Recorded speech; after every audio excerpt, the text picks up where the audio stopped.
TikTok ban हो गई। एक ही तो हमारा जरिया था एंजॉय का, तो रोना ही नहीं बंद हो रहा था। ऐसे लग रहा था कि जैसा कोई अपना ही मर गया।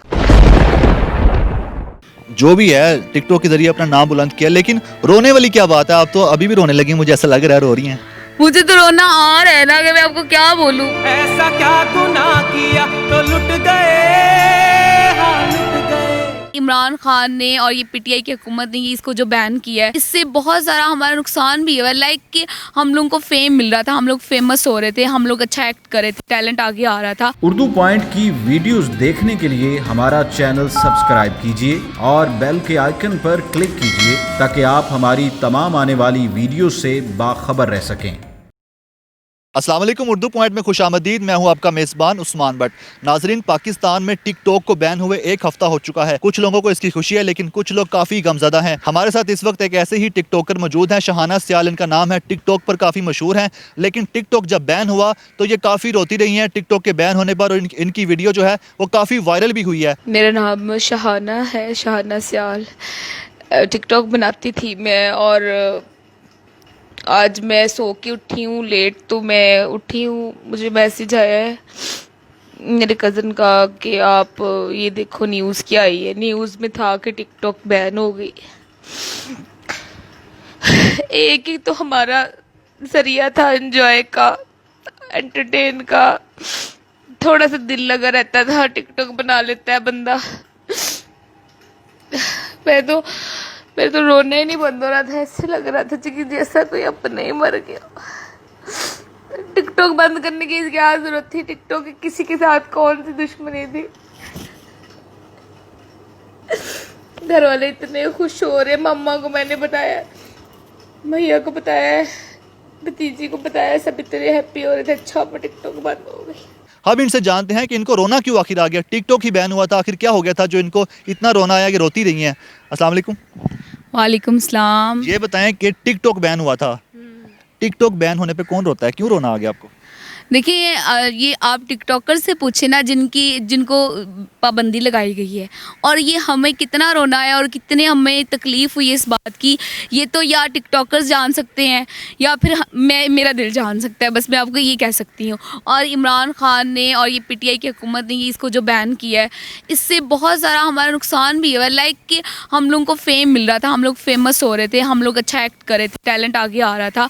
जैसे आपने देखा, बहुत अच्छे टिकटॉकर्स हैं, गली मोहल्लों में घूम रहे थे, जिनके अंदर कुछ था जो नॉर्मल ऐसे टीवी पे नहीं आ सकते। उन्होंने टिकटॉक के जरिए ही अपना इतना नाम बुलंद किया है। जो भी है टिकटॉक के जरिए अपना नाम बुलंद किया, लेकिन रोने वाली क्या बात है? आप तो अभी भी रोने लगी, मुझे ऐसा लग रहा है रो रही हैं। मुझे तो रोना आ रहा है ना, कि मैं आपको क्या बोलूं। ऐसा क्या गुनाह किया तो लुट गए, हाँ लुट गए। जो ये वीडियो वायरल होने के बाद मुझे रोना पड़ा ना, लोगों के बैड कमेंट्स की वजह से। हम लोग इतनी मेहनत करते हैं, मैंने कोई गलत बात नहीं की, मैंने कोई गलत ड्रेसिंग नहीं की हुई थी। उसमें लोगों ने कमेंट्स में गालियाँ निकाली हुई थी, और मेरी फैमिली ने मुझे उसके स्क्रीनशॉट लेके भेजे, और मुझे इस पे बहुत कुछ बर्दाश्त करना पड़ा है। और मुझे सीरियसली मुझे अभी भी रोना आ रहा है।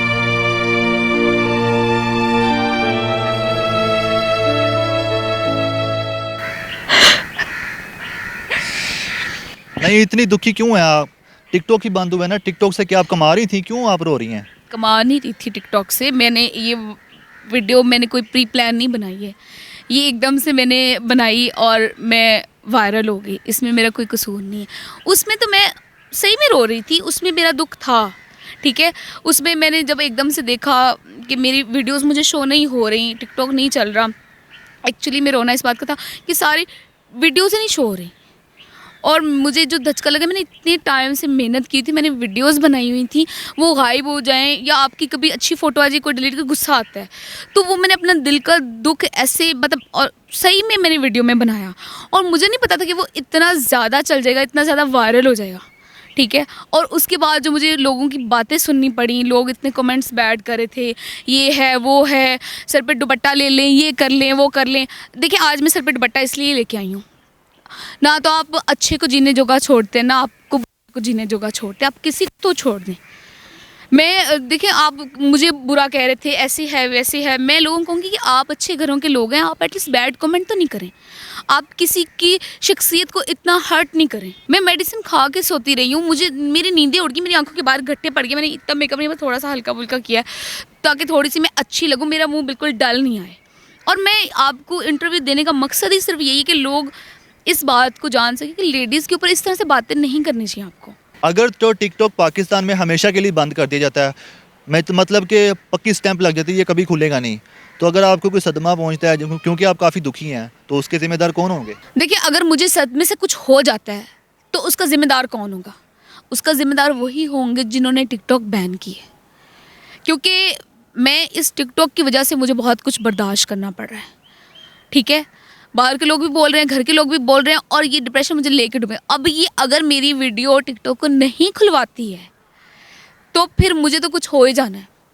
लोग क्या कहेंगे कि तुम्हारा इतना रोने का और तुम्हारा इतना एक्शन लेने का क्या फ़ायदा हुआ कि टिकटॉक नहीं तुम्हें खुलवा सकी हो। हमारे साथ शहाना सियाल जो कि टिकटॉक पर काफ़ी मशहूर है, और इनकी वीडियो जो रोते हुए वायरल हुई थी जब पाकिस्तान में टिकटॉक बैन हुआ था, तो इनका ये कहना है कि अगर टिकटॉक पाकिस्तान में हमेशा के लिए बैन हो जाता है और सदमे से अगर इनको कुछ हो जाता है तो उसके ज़िम्मेदार वो लोग हैं, वो हुक्मरान हैं जिन्होंने टिकटॉक पर पाबंदी लगाई है। अपने मेज़बान उस्मान बट को इजाज़त दीजिएगा। अल्लाह निगहबान।